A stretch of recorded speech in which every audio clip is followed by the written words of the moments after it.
Look at her, Officer Langston sneered, the contempt dripping from her voice like poison. Walking through my terminal like she owns the ground beneath her heels. She thinks a first-class ticket and a designer coat make her untouchable? Watch this.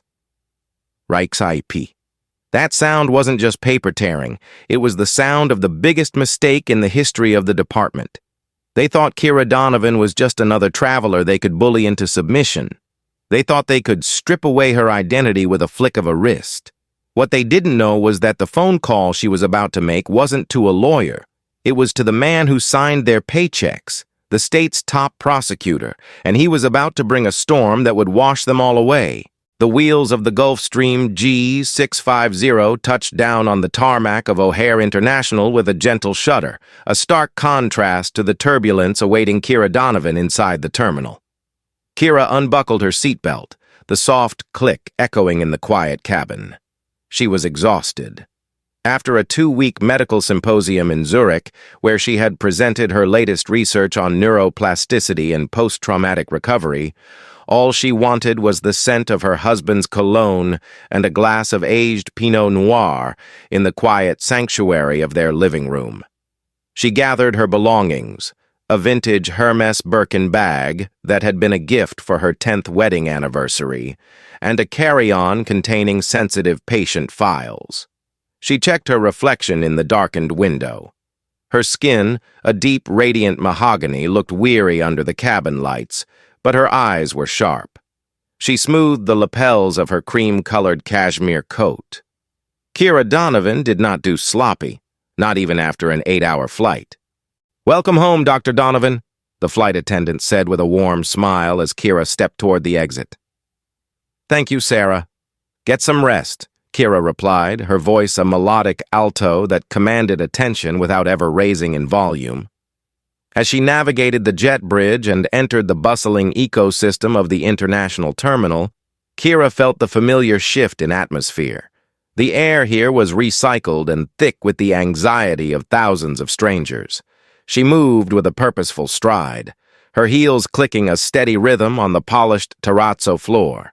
She kept her head high, an instinct honed from years of navigating spaces where she was often the only black woman in the room. Stationed near the customs exit, leaning against a concrete pillar like predators waiting for a straggler in the herd, were Officers Aubrey Langston and Reed Sterling. Aubrey Langston was a study in jagged edges. Her uniform was pressed, but her posture was slouched, a permanent scowl etched into her features. She had been passed over for a promotion 3 times in the last 2 years, a bitterness that she wore like a second skin. Beside her, Reed Sterling was younger, broader, with a jawline that suggested strength, but eyes that betrayed a weak will. He was a follower, the kind of man who laughed at jokes he didn't understand just to feel included. "Check that out at 3 o'clock, Aubrey muttered, nudging Reed with her elbow. She didn't bother to lower her voice. "Queen Sheba coming through." Reed looked up from his phone, his eyes tracking Kira. "Classy. Probably a diplomat or something. Let her pass, Aubrey. Shift ends in 20. "Diplomat?" Aubrey scoffed, the sound sharp and ugly. "Please. Look at the bag. That's 20 grand, easy. You think she bought that on a government salary? Or maybe she's just a high-end courier. Nobody walks that confident unless they're hiding something." Kira felt their eyes before she saw them. It was a 6th sense she had developed. The feeling of being assessed, weighed, and found suspect, based on nothing but bias. She tightened her grip on her handle but didn't break her stride. She had nothing to hide. She was a world-renowned neurosurgeon, a tax-paying citizen, and the wife of Grayson Maxwell, the most feared state prosecutor in Illinois. But in this airport, to these 2 officers, she was just a target. "Ma'am!" Aubrey's voice cracked through the ambient noise like a whip. Kira paused, taking a slow breath before turning. She offered a polite, practiced smile. "Officer, is there a problem?" "Step over here," Aubrey commanded, not answering the question. She pointed a manicured, acrylic-tipped finger toward a cordoned-off area near the wall, away from the flow of passengers. Random security check. Kira glanced around. Hundreds of people were streaming past, men in hoodies, backpackers with muddy boots, businessmen looking nervous. None of them were being stopped. "I just went through customs and 2 security checkpoints," Kira said calmly, though her pulse began to tick upward. "My documents were cleared." "And now we're clearing them again," Reed chimed in, stepping forward to loom over her. He was trying to mimic Aubrey's aggression, puffing his chest out. "Unless you're refusing a lawful order?" "I know the law, officer," Kira said, her voice dropping an octave, becoming steelier. "I am not refusing. I am inquiring about the probable cause for this specific stop." Aubrey's eyes narrowed. She hated this. She hated when they talked back. She hated when they used big words. It made her feel small, and Aubrey Langston would burn the world down before she let herself feel small. "The cause," Aubrey spat, stepping into Kira's personal space, "is that I said so. Now move."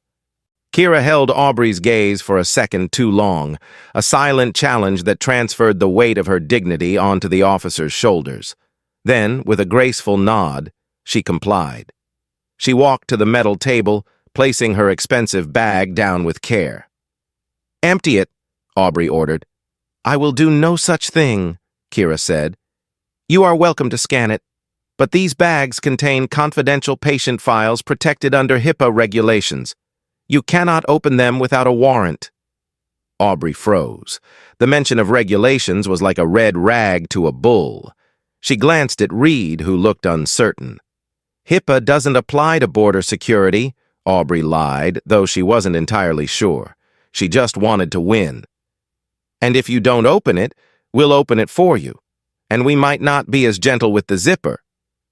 Kira sighed, a sound of profound disappointment.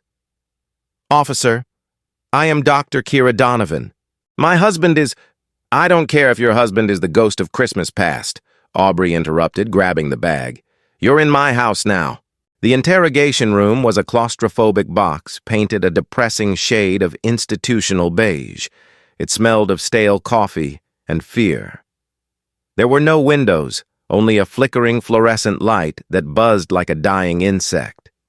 They had separated Kira from the general public, marching her through the terminal like a criminal. The humiliation burned hotter than the fatigue in her bones. Kira sat on a cold metal chair, her hands folded on the table. She had been stripped of her coat. Her shoes were in a bin in the corner. She felt exposed, which was exactly the point. Aubrey was dumping the contents of the Birkin bag onto the table.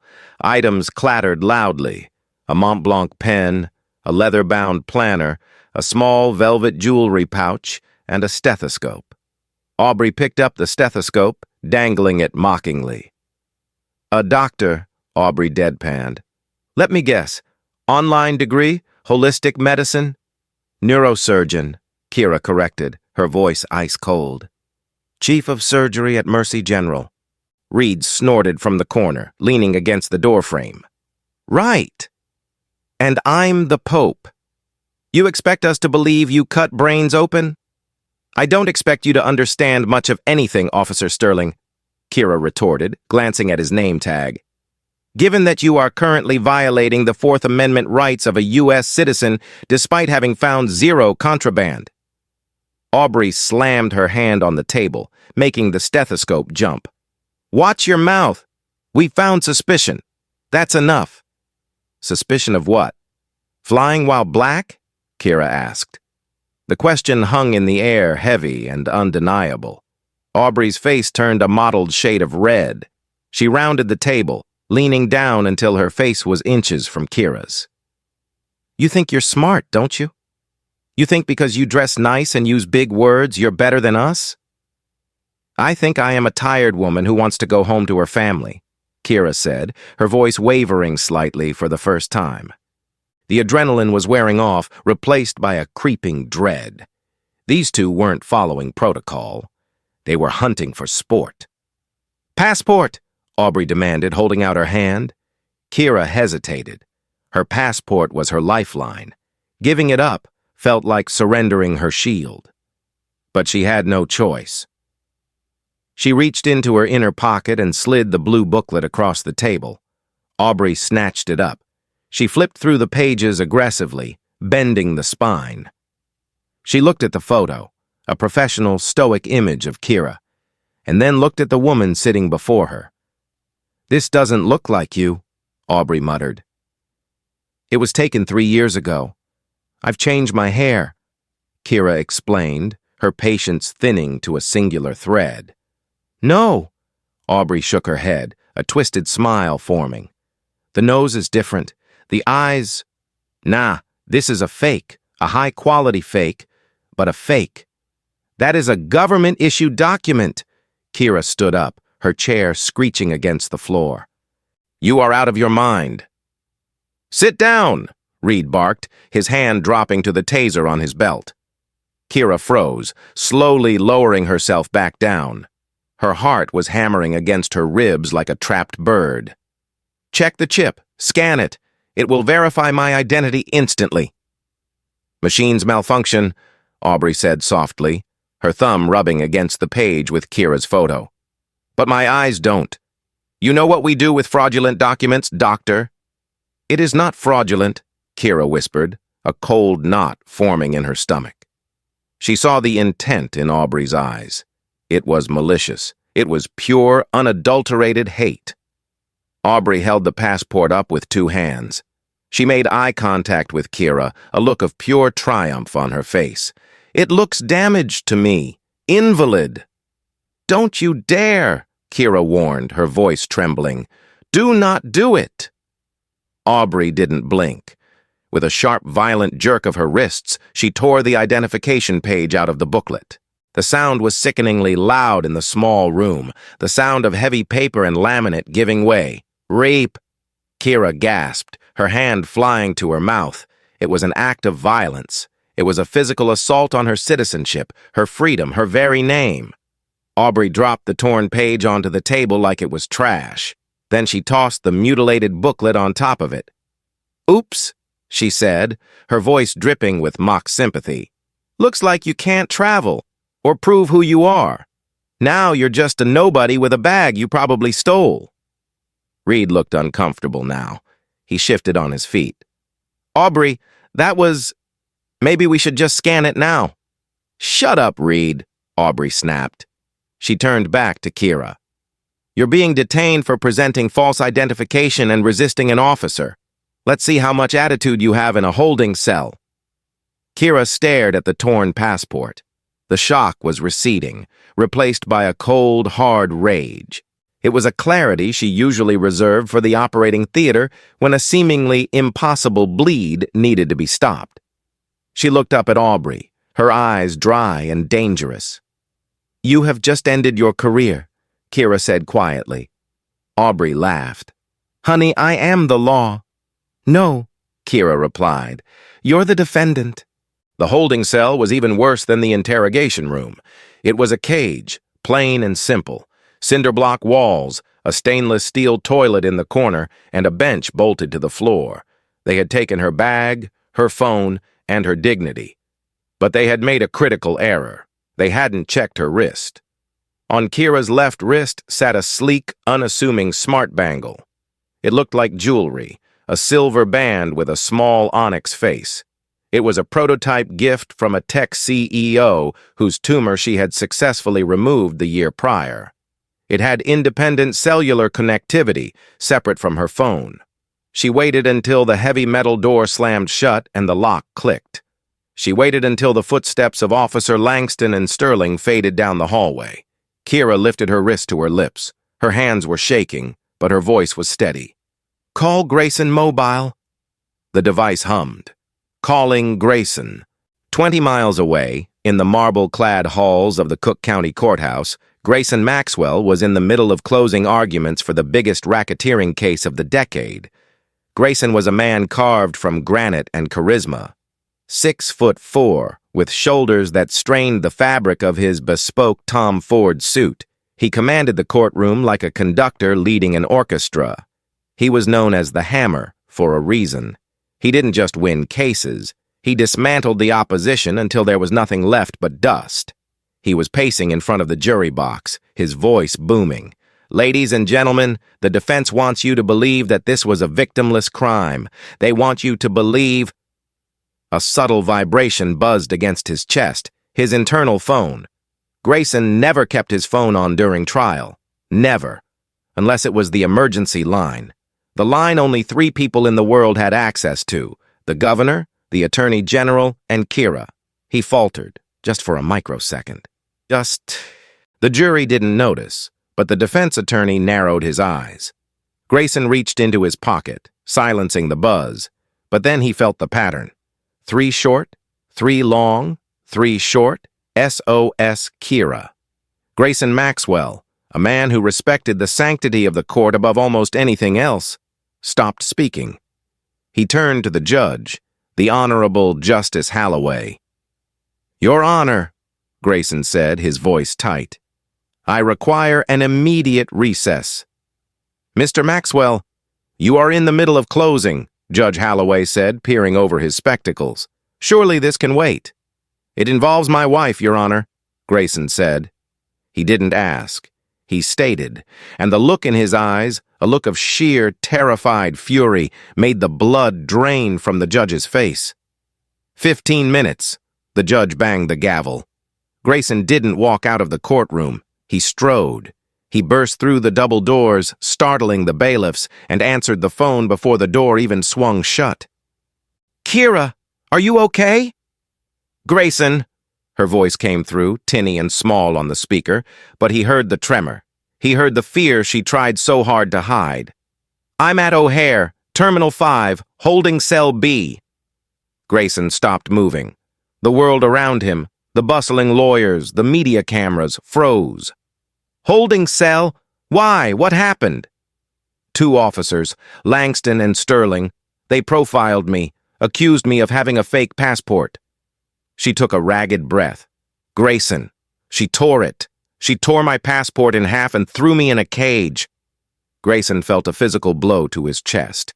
His vision actually blurred for a moment, a red haze creeping in at the edges. His wife, his brilliant, elegant, law-abiding wife, treated like a criminal, locked in a cage by badges who thought they were gods. "Are you hurt?" His voice was a low growl, barely human. "Not physically, but they took everything. My phone, my bag. I'm using the prototype bangle. They don't know I'm calling." "Stay on the line," Grayson commanded, turning on his heel.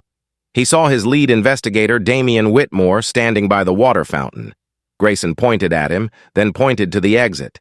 Damian, seeing the look on his boss's face, didn't ask questions. He started running. "I'm coming, Kira," Grayson said, moving toward the elevators. "I want you to sit tight. Don't say a word to them. Don't sign anything." "Grayson," she whispered, "I was just trying to come home." "I know, baby. I know."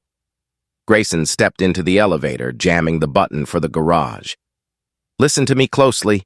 The next time that door opens, it won't be those officers. It will be me, and God help anyone who stands in my way." He hung up and looked at Damian. "Get the SUV," Grayson ordered, loosening his tie as if preparing for a street fight. "And call the police commissioner. Tell him if he wants to keep his job, he needs to meet me at O'Hare Terminal 5 in 20 minutes. Damian's eyes widened. "Boss, what's going on?" Grayson looked straight ahead, his eyes dark voids of promised retribution. "2 cops just made the decision to ruin their lives. They touched Kira." Damian fumbled for his phone, his fingers trembling slightly. He knew that look. Grayson Maxwell wasn't going to the airport to practice law. He was going there to wage war. Back at the airport, Aubrey Langston was sitting in the break room, spinning Kira's torn passport page on the table like a coin. She felt a rush of adrenaline. It felt good to knock someone down a peg. "You think we went too far?" Reed asked, stirring a cup of coffee nervously. She seemed really sure of herself. "They always do," Aubrey scoffed. "Narcissists. She'll plead down to a misdemeanor, pay a fine, and learn some humility. We did the world a favor." The break room door opened. It was Lila Banks, a rookie officer who worked the dispatch desk. She looked pale. Langston, Lila said, her voice shaking. I just got a call from the commissioner's office. Aubrey rolled her eyes. What does the brass want now? It wasn't just the commissioner, Lila swallowed hard. It was the governor's aide and the press secretary. Aubrey frowned, stopping the spinning passport page. What are you talking about?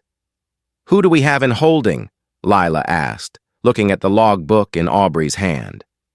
Because the tower says a black government SUV with sirens just broke through the tarmac gate security and is heading straight for this building. They said it's the state prosecutor. Aubrey felt a cold drop of sweat slide down her spine. Who? Grayson Maxwell, Lila said, whispering the name like a curse. The Hammer. Aubrey looked down at the torn photo of Kira Donovan. She looked at the last name. Donovan. She hadn't checked the marital status. She hadn't checked the emergency contact. Donovan. Reed whispered, the blood draining from his face. Kira Donovan. Didn't Maxwell marry a doctor last year? A famous surgeon? The room went silent, save for the hum of the vending machine. Outside, the distant wail of sirens grew louder, getting closer, screaming toward them like the judgment day itself. Aubrey looked at the torn passport.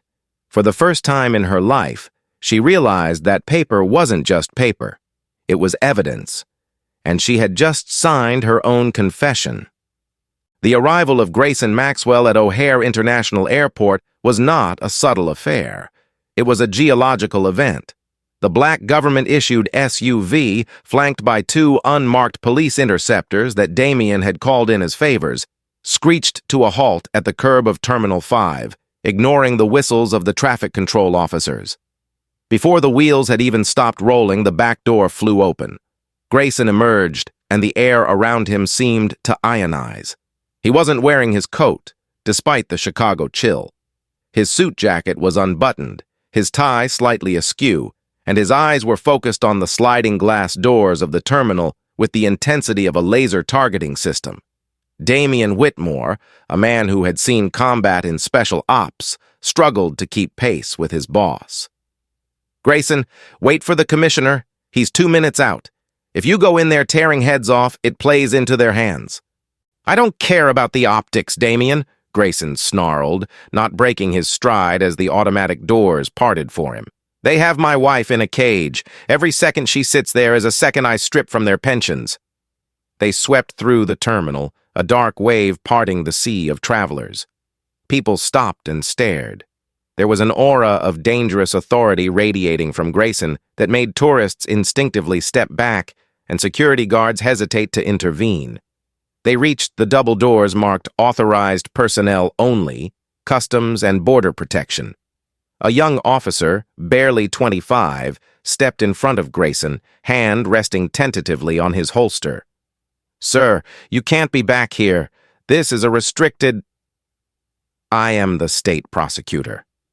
Grayson's voice was a low rumble that vibrated in the officer's chest. He didn't slow down. He didn't even blink. Move, or I will have you indicted for obstruction of justice before you hit the floor.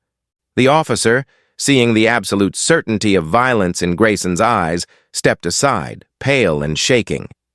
Grayson kicked the doors open. The bullpen was buzzing with the low hum of bureaucracy, phones ringing, officers typing reports, the smell of stale donuts. But the noise died instantly as Grayson Maxwell strode into the center of the room. "Where is she?" he demanded. It wasn't a question, it was a summons. Officer Aubrey Langston, who had been laughing at something on her phone near the coffee station, looked up. Her smile faltered, then vanished. She recognized him. Everyone in law enforcement recognized him. He was the man who had put the entire North Side syndicate behind bars. She stood up, trying to summon the arrogance that had served her so well an hour ago. "Mr. Maxwell, this is a secure area. You have no jurisdiction to barge in here like..." Grayson closed the distance between them in 3 long strides. He stopped inches from her, towering over her. The silence in the room was deafening. Every officer, every clerk, every janitor was watching. "Jurisdiction?" Grayson repeated, the word dripping with disdain. You detained Dr. Kira Donovan, my wife. You are holding her without charge, without cause, and without counsel. You have exactly 10 seconds to take me to her before I turn this entire precinct into a crime scene. Aubrey swallowed hard, her throat clicking audibly. She was non-compliant. She presented fraudulent identification. Fraudulent, Grayson repeated, his voice dangerously soft. You're telling me that a woman who has traveled to 30 countries in the last 5 years, a woman who saves lives for a living, presented you with a fake passport? It was damaged, Reed Sterling piped up from behind Aubrey, his voice cracking. It was torn. Grayson's eyes snapped to Reed. Torn by whom? Reed looked at Aubrey. Aubrey glared at Reed. The silence stretched, heavy and suffocating. Open the cell, Grayson ordered, turning back to Aubrey. I can't do that without the watch commander's auth. Open it, Grayson roared, the sound echoing off the cinder block walls like a gunshot. Aubrey flinched. Her hands were shaking as she reached for the keys on her belt. She walked toward the hallway, her boots feeling like lead. Grayson followed, close enough that she could feel the heat of his rage. As they reached the heavy metal door of Cell B, Aubrey hesitated. She knew what was waiting inside. She knew that the moment that door opened, her narrative would collapse. She unlocked it. Grayson pushed past her before the door was fully open. Inside, sitting on the cold metal bench, was Kira. She looked small in the stark light, her coat gone, her arms wrapped around herself. But when she looked up and saw him, her face transformed. The stoic mask crumbled, revealing the exhaustion and trauma beneath. Grayson, she breathed. Grayson fell to his knees in front of her, ignoring the grime on the floor. He wrapped his arms around her, burying his face in her neck. I've got you. I'm here. I've got you. He pulled back, his hands cupping her face, scanning her for injuries. Did they hurt you? Tell me exactly what they did. Kira took a shaky breath, her eyes moving to the doorway where Aubrey stood, looking like a ghost. She tore it, Grayson, Kira said, her voice steady now, fueled by the presence of her husband. Officer Langston, she took my passport, looked me in the eye, and tore the ID page out. Then she threw it in the trash like it was garbage. Grayson froze. He slowly stood up, turning to face Aubrey. The look on his face was no longer just angry. It was something far worse. It was the look of a man who had just been handed a loaded weapon and a reason to use it. You destroyed a federal document, Grayson stated, his voice devoid of emotion. You destroyed evidence. You filed a false report. You kidnapped a U.S. citizen under color of authority. It was an accident, Aubrey stammered, backing away. It ripped when I was checking it. It was old. Do not lie to me. Grayson stepped into the hallway, driving her back. I will pull every camera feed. I will subpoena the audio from this room. I will have the ink on that passport analyzed for stress fractures to prove it was torn with force. At that moment, the hallway doors burst open again. A short, balding man in a white shirt and gold badge ran in, followed by Damien. It was Commissioner O'Malley. He looked like he was having a heart attack. Grayson, O'Malley gasped, wheezing. Grayson, stand down. We can handle this internally. Grayson turned to the commissioner, his eyes blazing. Internally? No, Jim. This isn't an HR issue. This is a felony. Several felonies. I am taking custody of my wife, and I am designating this precinct a conflict zone. No evidence leaves this building. No data is deleted. If I find out that 1 minute of footage is missing, I will charge you as an accessory. O'Malley looked at Aubrey, then at Kira, then back to Grayson. He saw the end of his career staring him in the face. Officer Langston, O'Malley said, his voice trembling with suppressed rage. Badge and gun, now. The transition from the holding cell to the main precinct floor was a walk of shame for the officers, but a triumph for Kira. Grayson kept his arm wrapped firmly around her shoulders, shielding her from the curious glares of the other officers. He had instructed Damien to retrieve her belongings immediately. "The bag," Kira whispered to Grayson as they walked. "My patient files. They dumped them out." Grayson stopped, turning to O'Malley. "Where is her property?" "Evidence room," O'Malley said quickly. "We'll get it, immediately." They were led to a conference room, a step up from the interrogation box with windows and actual chairs. Damien arrived 2 minutes later, carrying the Birkin bag and the clear plastic evidence bag containing the mutilated passport. Grayson took the plastic bag.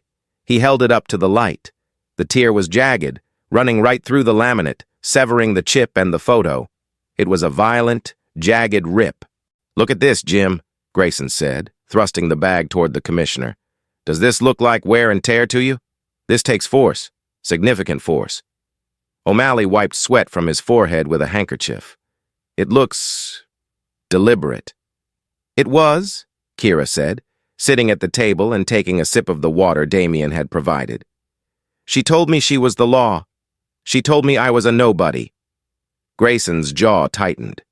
"Damien, get the tech team down here. I want a forensic image of the officers' phones, their body cams, and the precinct CCTV servers. I want it done within the hour." "On it," Damien said, pulling out his phone. "Now wait a minute," O'Malley protested, weaky. "You can't just seize precinct data without a warrant." "I can when I have probable cause to believe that a crime has been committed by the officers in charge of that data," Grayson countered smoothly. "Unless you want to be the one to explain to the governor why you obstructed the investigation into the false imprisonment of the state prosecutor's wife." O'Malley slumped. "Fine, do it." Meanwhile, in the locker room, Aubrey Langston was stripping off her uniform with frantic, jerky movements. Her hands were shaking so badly she couldn't undo her belt. "This is insane," she hissed to Reed, who was sitting on the bench, head in his hands. "He can't do this. We have rights. It's a union issue." "Union?" Reed looked up, his eyes red. "Aubrey, you tore up a passport. You profiled the wife of the guy who puts people like us in jail. The union isn't going to touch this. We're radioactive." "I didn't profile her," Aubrey shouted, throwing her shirt into her locker. "She was suspicious. She had attitude." "She was black and rich," Reed said quietly. "That's all she was, and you hated it." Aubrey froze. She turned on him, eyes narrowing. "Don't you dare turn on me, Sterling. You were right there. You backed me up." "I followed orders," Reed said, standing up. "But I'm not going down for your ego. I'm telling the truth." "You tell them anything other than what I wrote in the report, and I will destroy you," Aubrey threatened, stepping close. "I know about your little side hustle with the impound lot, Reed. I know you skim cash." Reed paled. It was a low blow and effective. He sat back down, defeated. "We need to get rid of the footage," Aubrey whispered, looking around. "The interrogation room, the audio. If they hear what I said, what I called her—" "The servers are locked," Reed said. "IT has the keys." "Gary in IT owes me," Aubrey said, a desperate plan forming in her mind. "He owes me for fixing his DUI last year. He can wipe the last hour, claim it was a glitch, a surge." "That's obstruction," Reed hissed. "That's prison time, Aubrey." "We're already looking at prison time," Aubrey snapped. "I'm not losing my pension because of some arrogant doctor. Cover the door." She pulled out her personal cell phone, her fingers flying across the screen. She needed to reach Gary before Grayson's tech team arrived. Back in the conference room, Kira was watching Grayson work. It was a side of him she rarely saw, the ruthless legal tactician. He was on the phone with the Attorney General outlining the charges he intended to file. Deprivation of rights under color of law, destruction of government property, false imprisonment, assault. "Yes, I want a special prosecutor appointed," Grayson was saying. "I can't prosecute it myself. It's a conflict. But I want to hand-pick the team. I want the sharks, Sarah. I want the ones who smell blood." He hung up and turned to Kira. His face softened instantly. How are you holding up? I'm angry, Kira said, her voice steady. But I'm also terrified. Grayson, if I hadn't had the bangle, if I wasn't your wife, what would have happened to me? I'd still be in that cell. I'd be facing deportation or fraud charges. My career would be over. I know, Grayson said, taking her hand. That's why we're not just going to win this case. We're going to make an example of them. We're going to burn the whole corrupt system that allowed this to happen. Damien walked back in, looking grim. Boss, we have a problem. What? Grayson stood up. The CCTV feed from the interrogation room, Damien said. It just went dark. System error, according to the logs. Happened 2 minutes ago. Grayson's eyes went cold. He looked at O'Malley, who looked ready to faint. They're trying to erase it, Grayson whispered. They are actually stupid enough to try and erase it while I am in the building. He turned to the door. Damien, lock down the server room. Nobody goes in or out. And bring me Officer Langston, handcuffed. The atmosphere in the precinct had shifted from tense to apocalyptic. The realization that evidence was being tampered with in real time turned the investigation into a raid. Grayson's team, along with internal affairs officers who had just arrived, swarmed the IT department. Aubrey Langston was found in the locker room, still in her civilian clothes, trying to sneak out the back exit.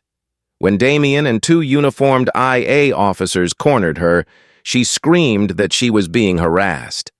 They dragged her back to the interrogation room, the same room where she had tormented Kira less than 2 hours ago. This time, she was the one in the metal chair. Grayson didn't sit. He paced the perimeter of the room like a tiger circling a trapped gazelle. "Where is the footage, Aubrey?" Grayson asked. His voice was calm, which was far more terrifying than his shouting. "I don't know what you're talking about," Aubrey said, crossing her arms. "Systems crash all the time.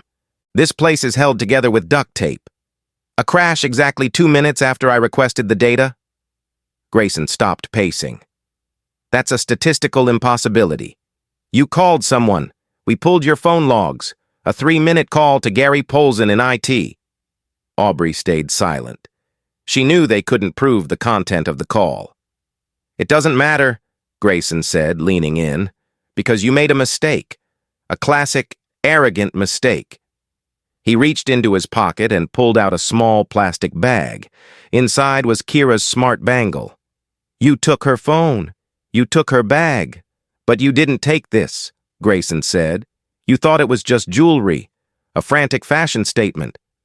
Aubrey stared at the bangle, confused. "So?" "This is a prototype," Grayson explained, a small, vindictive smile playing on his lips. "It's designed for medical professionals who might need to dictate notes during surgery or emergencies. It has a safety mode. When Kira activated the distress signal to call me, the device automatically began recording audio and uploading it to a secure cloud server." Aubrey's face went white.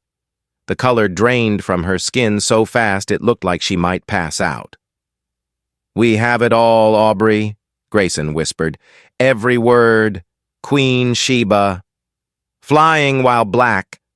The sound of the passport tearing. Your admission that you are the law. We have the entire interaction in high-definition audio." Aubrey slumped in her chair. The fight went out of her. She realized, with a sickening thud in her stomach, that she hadn't just lost her job. She had lost her freedom.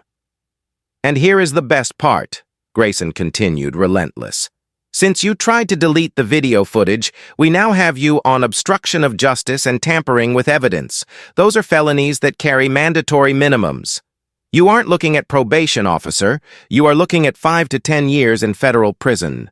The door opened and Reed Sterling walked in, flanked by his union rep. He looked at Aubrey, then looked away. "I want to cut a deal," Reed said, his voice shaking. "Reed, shut up!" Aubrey shrieked, lunging at him, but she was restrained by the IA officers. "Sit down, Officer Sterling," Grayson said, gesturing to the other chair. "Talk." She did it on purpose, Reed said, spilling the words out like vomit. She said she wanted to teach her a lesson. She targeted her the moment she got off the plane because of the coat. And she tore the passport. I saw her do it. She smiled when she did it. Traitor, Aubrey screamed, struggling against the cuffs. You coward. And the footage? Grayson asked. She called Gary, Reed confirmed. She told him she'd expose his DUI if he didn't wipe the server. I didn't stop her, but I didn't help her. Grayson nodded. He looked at Damien. Get Gary Polzin. Tell him if he restores the footage in the next 10 minutes, I might forget to charge him as a co-conspirator. Grayson turned back to Aubrey. She was weeping now, ugly, gasping sobs of self-pity. You wanted to know if my wife thought she was untouchable? Grayson said, leaning down to whisper in her ear. She isn't. No one is. But you? You just touched the third rail. He straightened up and buttoned his jacket. Get them out of my sight. Process them. I want mugshots on the evening news. As they were dragged away, Grayson walked out of the interrogation room. Kira was waiting in the hallway, holding a cup of tea. She looked tired, but her head was held high. Did you get it? She asked. We got everything, Grayson said. The audio from your bangle saved the case. They tried to wipe the video, but Reed flipped on them. It's over, Kira. They're done. Kira looked at the bangle in his hand. I didn't even know it was recording. I just wanted to hear your voice. It heard everything, Grayson said, and now so will the jury. He put his arm around her. Let's go home. The sharks can handle the rest. As they walked out of the precinct, the flash of cameras erupted outside. The press had arrived, but this time, Kira didn't hide. She walked beside her husband, the victim turned victor, leaving the ruins of 2 corrupt careers in her wake. But the story wasn't over yet. The trial was coming. And if Aubrey Langston thought the holding cell was bad, she had no idea what it was like to be cross-examined by the best prosecutors in the state. The nightmare for the officers was just beginning. 6 months had passed since the incident at Terminal 5, but the heat hadn't died down. If anything, it had turned into an inferno, the trial of the people versus. Aubrey Langston and Reed Sterling was not just a legal proceeding. It was a cultural flashpoint. The media had camped out on the steps of the federal courthouse for weeks, their satellite trucks creating a chaotic city of their own. Kira Donovan sat in the front row of the gallery, her posture perfect, her expression unreadable. She wore a navy blue suit, armor for the battlefield. Beside her sat Grayson. He wasn't the prosecutor today. He had recused himself to avoid a conflict of interest, but his presence was heavier than any argument the state could make. He sat in silence, holding Kira's hand, his eyes fixed on the defense table like a predator watching prey that had already been mauled. At the defense table, Aubrey Langston looked like a shadow of her former self. The arrogance was gone, replaced by a jittery, hollow-eyed anxiety. She wore a modest cardigan and pearls, a costume designed by her lawyer, Julian Vaughn, to soften her image. Vaughn was a high-priced defender, known for turning villains into victims, funded by a police union that was desperate to make this case go away. Across the aisle stood the special prosecutor Grayson had handpicked, Wren Noble. Wren was a legend in the federal courts. She was small, sharp-featured, and moved with the precise lethality of a scalpel. She didn't shout. She dissected. "All rise!" the bailiff bellowed. Judge Holloway, the same judge Grayson had interrupted 6 months prior, swept into the room. He took his seat, his face grim. He had already denied 3 motions for a mistrial and 2 motions to suppress the audio evidence. He wanted this over. "Mr. Vaughn, your opening statement," the judge ordered. Julian Vaughn buttoned his jacket and walked toward the jury box. He smiled, a warm, grandfatherly expression that didn't reach his eyes. "Ladies and gentlemen," Vaughn began, his voice smooth as aged whiskey. "This case isn't about a passport. It isn't about race. It's about fear. Officer Langston and Officer Sterling work on the front lines of our national security. Every day they face threats you and I can't imagine. On the day in question, they saw behavior that raised red flags. They saw a refusal to cooperate. They made a judgment call. Was it perfect? No. Was it criminal? Absolutely not. What happened to that passport was an accident, a fumble in a tense situation. And now, the state, led by the husband of the accuser, wants to destroy a decorated officer's life for a simple mistake. Kira tightened her grip on Grayson's hand. A mistake. Wren Noble stood up. She didn't walk to the jury box. She stood behind her table, hands resting on a stack of files. An accident, Wren said, her voice cutting through the room like a cold wind. That is the defense's word of the day. But accidents don't have dialogue. Accidents don't have motives. And accidents certainly don't try to delete security footage when they get caught. She picked up the clear plastic bag containing the torn passport and held it high. Officer Langston didn't just tear this document. She tore the public trust. She looked at a woman, a surgeon, a wife, a citizen, and decided that she didn't belong. She decided to unmake her. And the only reason we are here today, the only reason Dr. Donovan isn't sitting in a deportation cell right now, is because she had the foresight to record her own abuse. You aren't going to hear an accident, ladies and gentlemen. You are going to hear a crime in progress. The trial moved quickly. The prosecution laid out the timeline with brutal efficiency. They called the TSA agents who testified that Kira had cleared security without issue. They called Damian Whitmore, who explained the forensic recovery of the deleted logs. They called Reed Sterling. Reed had taken a plea deal. In exchange for his testimony, he would serve 18 months in a minimum security facility and surrender his pension. He sat on the stand, sweating profusely, refusing to look at Aubrey. She told me to back her up, Reed mumbled into the microphone. She said, "Watch this." She wanted to scare her. She said Dr. Donovan looked too comfortable. "And the passport?" Wren asked. "Did you see her tear it?" "Yes," Reed whispered. She held it with two hands. She looked right at her. It wasn't an accident. She ripped it. I heard it snap. Aubrey's lawyer, Vaughn, attacked Reed on cross-examination, calling him a liar and a coward who would say anything to save his own skin. But the damage was done. Then came the moment everyone was waiting for. Kira took the stand.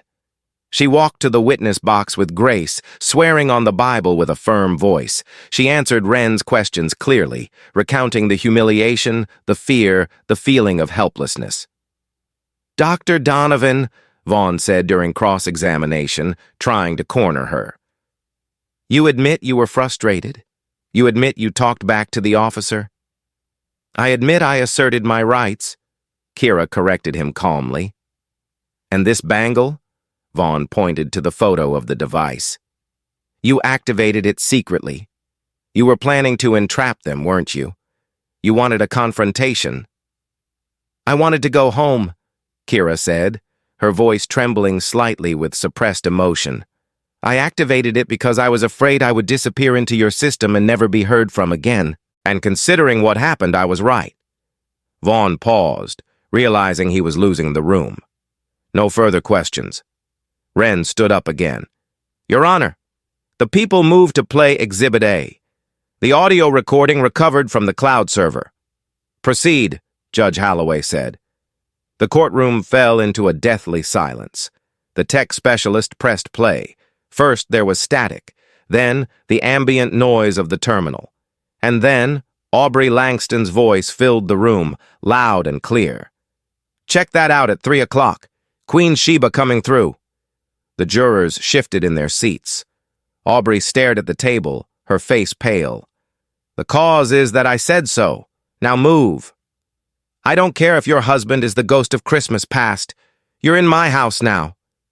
Then, the sound that made everyone flinch, the distinct, sharp, "Rah-pee." "Oops. Looks like you can't travel or prove who you are. Now you're just a nobody." The recording ended.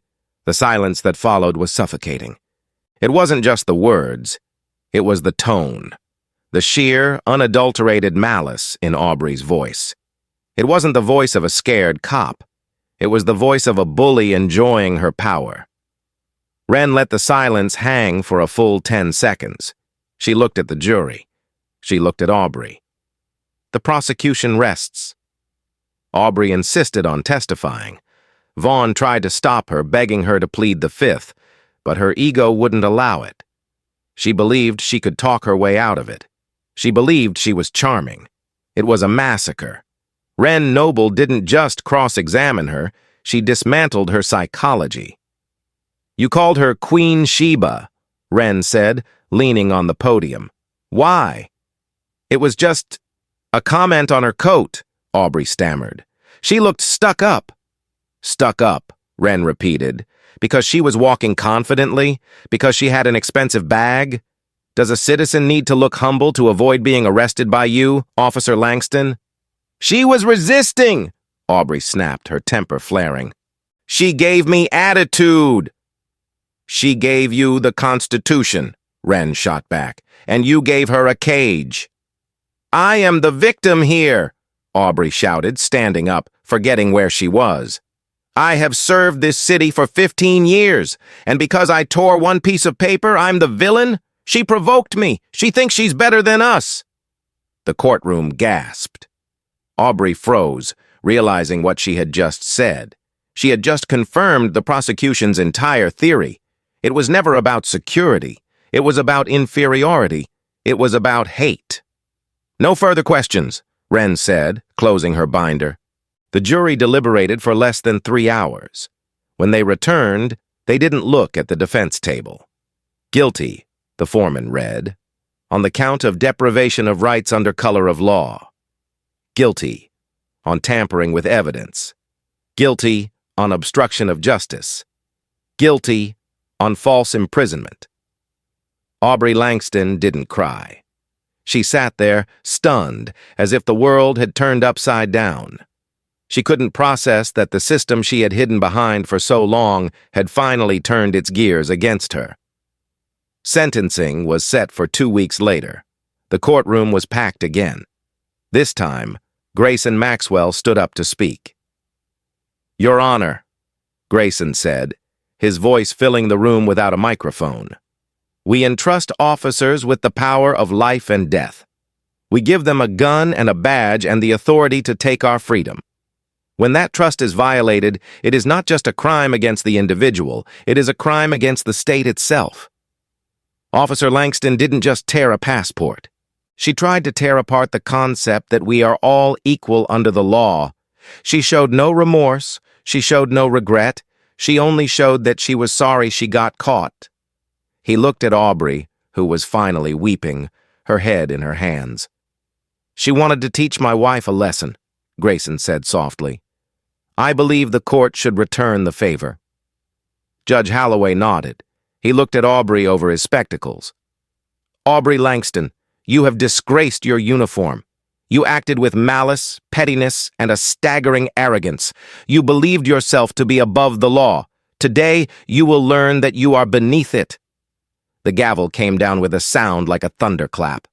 "I sentence you to 120 months in a federal correctional facility, to be followed by 3 years of supervised release. You are remanded to custody immediately." 10 years! Aubrey screamed as the marshals moved in. It was a raw, primal sound of disbelief. 10 years? For a passport? You can't do this. "I'm a cop! I'm a cop!" "Not anymore," the marshal said, clicking the handcuffs onto her wrists, the same wrists that had torn Kira's identity apart. They dragged her out the side door, her wails echoing down the hallway until the heavy door slammed shut, cutting her off. Reed Sterling was sentenced the next day to 18 months. He walked out in silence, head down. A broken man who would spend the rest of his life working minimum-wage jobs, forever marked as the cop who turned. The civil suit followed swiftly. The Chicago PD settled with Kira for $5 million before a lawsuit was even filed. They knew a jury would have given her 50. Kira didn't keep a dime. She used the money to start the Donovan Initiative, a legal defense fund for travelers who had been profiled and harassed by border agents. She turned her trauma into a shield for others. The storm had passed. The corrupt officers were gone, their careers erased, their freedom taken. But the scar remained. Kira never traveled without a tightness in her chest again. She never looked at a uniform the same way. But she also knew something she hadn't known before. She knew that she wasn't just a survivor, she was a fighter. She had stared down the barrel of institutional power and she hadn't blinked. "Ready to go?" Grayson asked, wrapping his arm around her. They had a flight to catch, Paris this time. Kira looked at him and smiled. "I'm ready, and this time I dare them to stop me." She picked up her bag, a new one, and walked toward the door. She wasn't Queen Sheba. She was Dr. Kira Donovan, and she was unstoppable. And that, ladies and gentlemen, is exactly why you never ever judge a book by its cover, and why you definitely don't tear up the passport of the state prosecutor's wife. Talk about instant karma. Aubrey Langston thought she was the law, but she found out the hard way that the law applies to everyone. What would you have done if you were Kira? Would you have kept your cool like she did? Let me know in the comments below. And hey, if you enjoyed this story of justice served ice cold, make sure to smash that like button, hit subscribe, and ring the bell so you never miss a story. We post new drama every week. Thanks for watching and stay safe out there.